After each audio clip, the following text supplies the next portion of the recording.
आज मैं आपको एक भिखारिन की कहानी सुनाऊंगा। किसी नगर में एक भिखारिन हर रोज घर घर भीख मांगने जाती थी। एक महिला रोज उसे एक मुट्ठी चावल दिया करती थी। यह भिखारिन कई वर्षों से भीख मांगने का काम कर रही थी। एक दिन भिखारी चावलों की भीख खाकर ज्यों ही दरवाजे से मुड़ी, गली में 2 साल का बच्चा खेल रहा था। उस बच्चे के गले में एक सोने की चैन थी। बुढ़िया की नीयत बदलते देर नहीं लगी। इधर उधर देखा, कोई नहीं दिखाई दिया। बुढ़ी भिखारी ने बच्चे के गले से चैन ले ली और चली गई। घर पहुंची, अपनी भीख जहां रखनी थी वहां रखी और बैठ गई। सोचने लगी, चैन को सुनार के पास ले जाऊंगी और इसे बेचकर पैसे कमाऊंगी। यह सोचकर चैन एक कोने में एक ईंट के नीचे रख दी।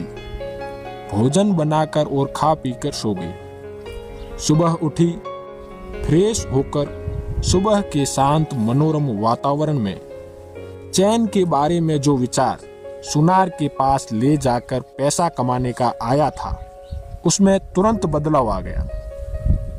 बुढ़ी भिखारिन के मन में बड़ा पछतावा हुआ। सोचने लगी, यह पाप मेरे से क्यों हो गया? क्या मुंह लेकर जाऊंगी उस घर?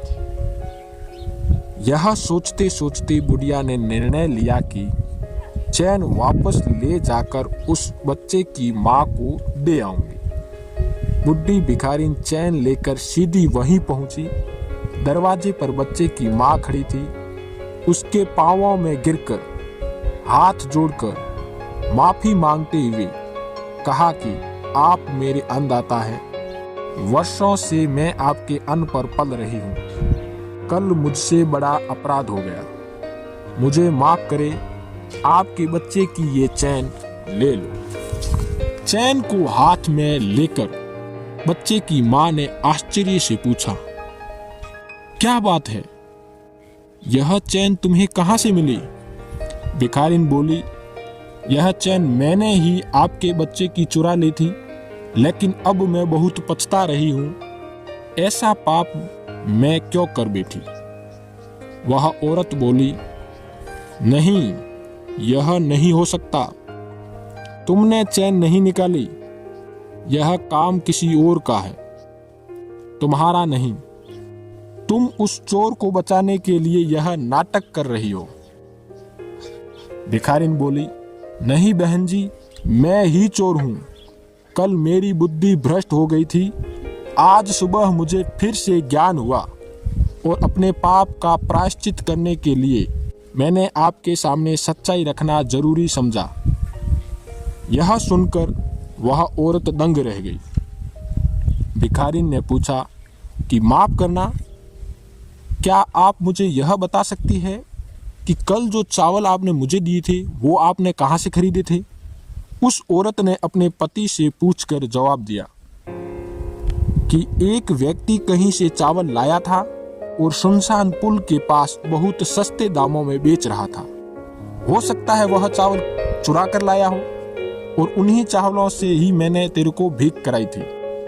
भिखारिन बोली कि चोरी का अन्न पाकर ही मेरी बुद्धि भ्रष्ट हो गई थी और इसी कारण मैं चैन चुरा कर ले गई। वह अन्न मल के रूप में जब शरीर से निकल गया और शरीर निर्मल हो गया, तब मेरी बुद्धि ठिकाने आई। मन ने निर्णय किया कि मैं बहुत बड़ा पाप कर रही हूँ। मुझे यह चैन वापस देकर माफी मांगनी चाहिए। उस औरत तथा उसके पति ने जब भिखारिन के मनोभावों को सुना तो बड़े अचंभे में पड़ गए।